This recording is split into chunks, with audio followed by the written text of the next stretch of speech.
अस्सलामु अलैकुम वरहमतुल्लाहि वबरकातुहू। बच्चों, आज हम लोग सीखेंगे दो चश्मे वाले अल्फाज।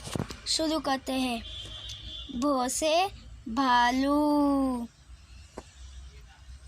फो से फूल, थो से थाली, ठो से ठेला, झो से झूला,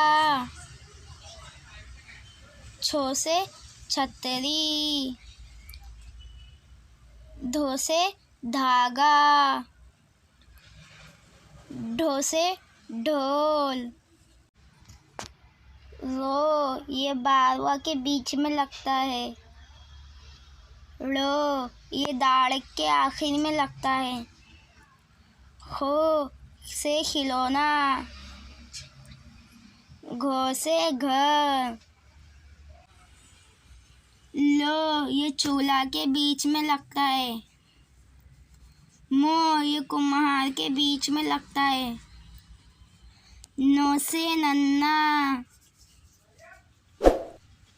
please like share subscribe my channel.